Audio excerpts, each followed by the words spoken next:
মাননীয় স্পিকার, প্রত্যেকটি অধ্যাদেশই ত্রয়োদশ জাতীয় সংসদের প্রথম অধিবেশনের অষ্টম দিনে জনগুরুত্বপূর্ণ বিষয়ে মুলতবি প্রস্তাবে সরকার দলের সংসদ সদস্য জয়নুল আবেদিন ফারুক জুলাই জাতীয় সনদের বাস্তবায়ন পদ্ধতি নিয়ে আলোচনার প্রস্তাব তোলেন। যারা এই প্রস্তাবের পক্ষে আছেন তারা হা বলুন। আলোচনায় বিরোধী দলের নেতা দেশে ন্যায় প্রতিষ্ঠার জন্য সংশোধন নয়, সংবিধান সংস্কারের দাবি তোলেন। এ সময় কোনো বিতর্ক ছাড়াই গণভোট মেনে নেওয়ার আহ্বান জানান বিরোধী দলীয় সংসদ নেতা।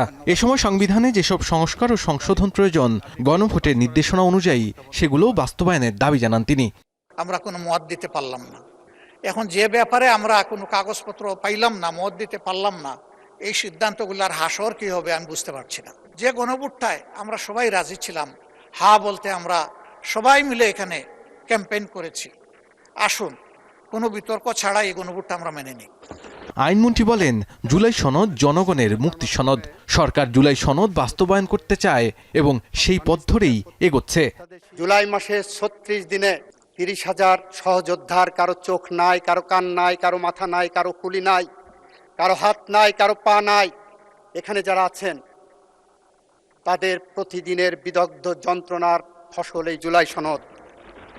বিএনপি জুলাই সনদের প্রতিটি অধ্যায়কে, প্রতিটি অনুচ্ছেদকে ধারণ করে। মুলতবি আলোচনায় সংসদ নেতার পক্ষে বক্তব্য দেন স্বরাষ্ট্রমন্ত্রী। বলেন, সংবিধান সংস্কার নয়, সংবিধান সংশোধন, পরিবর্তন ও রহিতকরণ হয়। বেগম খালেদা জিয়া পঞ্চদশ সংশোধনীর বিরোধিতা করতে গিয়ে রূপক অর্থে সংবিধান ছুঁড়ে ফেলার কথা বলেছিলেন বলেও দাবি করেন তিনি। সংস্কার সংবিধান হয় না মাননীয় স্পিকার, সংবিধান হয় রহিত হয়, স্থগিত হয়, সংশোধন হয়, বাতিল হয়, ইত্যাদি হয়। সংবিধান তো সংস্কার হয় না মাননীয় স্পিকার। সংশোধনকে আমরা সংস্কার মনে করে যদি একসাথে বসতে পারি ভালো। সংবিধান পরিবর্তন চেয়েছেন, আপনি রেকর্ড দেখতে পারবেন। তো সংবিধান পরিবর্তন তো সংশোধনের মাধ্যমে হতে পারে। এ সময় স্বরাষ্ট্রমন্ত্রী অভিযোগ করে বলেন, শপথ থেকে শুরু করে সবকিছু সংবিধান মেনে করলেও সংবিধান সংশোধন ইস্যুতে সংবিধান মানতে চায় না বিরোধী দল। বলেন, জুলাই জাতীয় সনদের সকল অঙ্গীকারনামা পরিপূর্ণভাবে বাস্তবায়ন করতে প্রতিশ্রুতিবদ্ধ সরকার।